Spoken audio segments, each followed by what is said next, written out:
Menghadapi teguran lelaki tua itu, Byron tidak hanya tidak takut, tetapi wajahnya menjadi lebih serius. Sebenarnya, masalah ini lebih bermanfaat bagi Mahkamah Agung kita.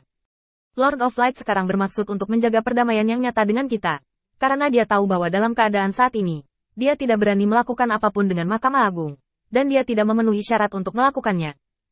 Dan jika keadaan terus seperti ini, kuil penguasa cahaya pada akhirnya akan menjadi salah satu dari kita, melayani Mahkamah Agung. Setelah berbicara, Byron menundukkan kepalanya dan menunggu teguran lelaki tua itu.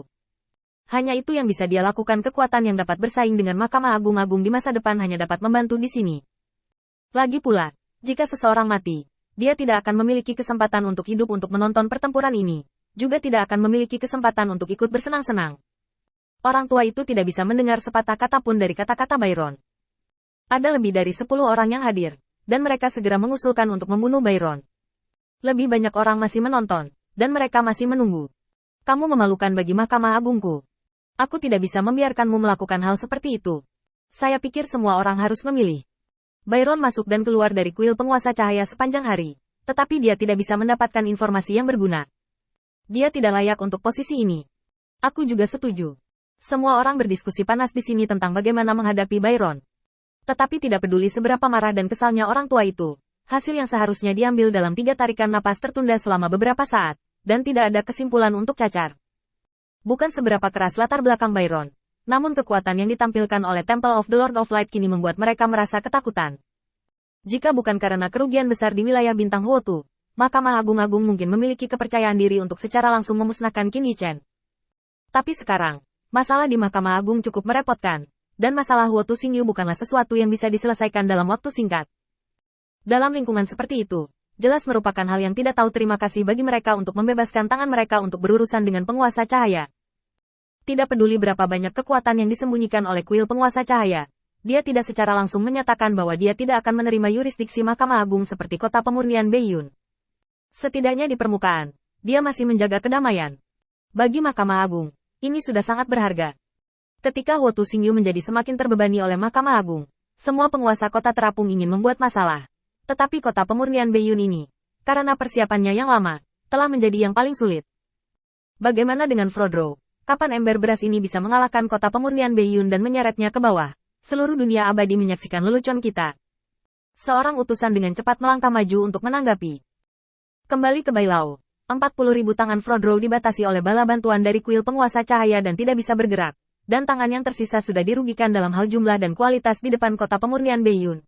Terutama setelah konfrontasi kemarin, Flo. Ada hampir 10.000 orang hilang di tangan Dro. Mendengar berita menggaruk-garuk kepala lainnya, Bailao sekarang gelisah. Semua front telah dikalahkan, dan mereka telah jatuh ke dalam kerugian mutlak. Mereka telah mencapai titik di mana mereka akan bertarung di mana-mana, dan di antara orang-orang ini, kinerja Qin Yichen sedikit keluar dari barisan. Tetapi kuil penguasa cahaya di bawah komandonya masih macet, dan kota terapung di dekatnya. Kota reruntuhan luar biasa damai. Di lingkungan ini di mana terus-menerus ada laporan dari penguasa kota terapung, meminta lebih banyak sumber daya dan tanah awan, kuil penguasa cahaya sangat berharga. Jangan membuat masalah, jangan memancing masalah, dan berikan contoh kepada penguasa kota terapung lainnya untuk membuat tempat ini damai. Yang paling penting adalah bahwa guru tidak diketahui. Lord of Light terlalu pencuri, dan sama sekali tidak ada alasan untuk meninggalkan mereka aktivitas apapun. Jadi kuil Lord of Light dibiarkan di sini seperti ini, dan dia tidak menginginkan hal lain sama sekali.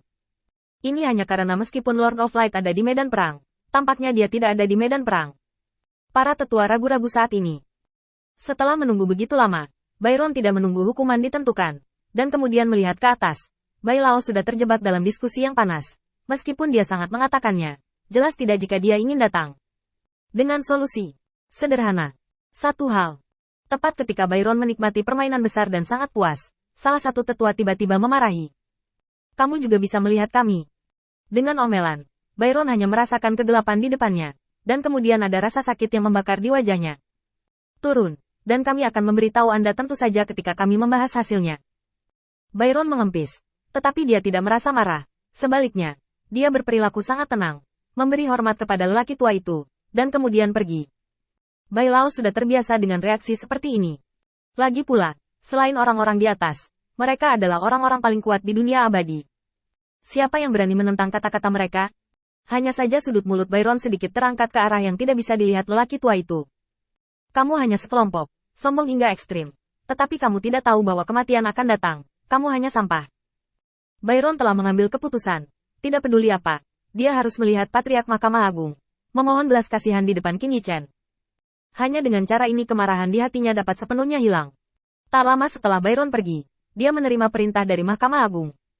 Pergi ke kuil Lord of Light, tetap berhubungan dengan Lord of Light, dan tunda sisa urusan. Keputusan ini adalah kebaikan yang belum pernah terjadi sebelumnya bagi Mahkamah Agung. Setiap saat di masa lalu, kekuatan apapun yang berani melompat keluar dan menentang Mahkamah Agung, satu-satunya tujuan mereka adalah dihancurkan. Sekarang, Lord of Light dapat dikatakan menari di depan Supreme Divine Court mereka, tanpa memberikan wajah apapun ke Supreme Divine Court sama sekali. Dia bisa mendapatkan hasil yang bagus. Biarkan diri Anda pergi untuk menonton. Di bawah premis bahwa saya sudah memiliki kemungkinan kolusi dengan penguasa cahaya, keputusan ini adalah menyerah. Tidak pernah ada preseden seperti itu di masa lalu. Pada saat ini, Byron telah melihat melalui sifat lemah dari Mahkamah Agung Ilahi. Seperti yang dia prediksi, Mahkamah Agung akan menurun. Tidak ada tingkat atas yang memiliki kontradiksi besar dengan kekuatan bawah dan dapat bertahan untuk waktu yang lama. Waktu. Sekarang Lord of Light muncul. Itu bukan karena seberapa kuat Lord of Light dan seberapa kuat pengikutnya, dan dapat bersaing dengan Mahkamah Agung Tuhan. Tetapi karena setelah Lord of Light muncul, mereka, mengambang penguasa kota, melihat kemungkinan lain. Masa depan yang lebih baik lainnya, di dunia abadi ini yang telah dikacaukan oleh Mahkamah Agung. Ada banyak penguasa kota terapung yang tidak keberatan dengan perubahan. Mereka telah mengikuti cara lama begitu lama sehingga mereka hampir lupa bagaimana kota terapung ini dibangun. Mereka yang menentang Mahkamah Agung dan membiarkan Mahkamah Agung berkompromi bukanlah kuil penguasa cahaya, atau penguasa cahaya, tetapi penguasa kota terapung, batu penjuru dunia peri ini.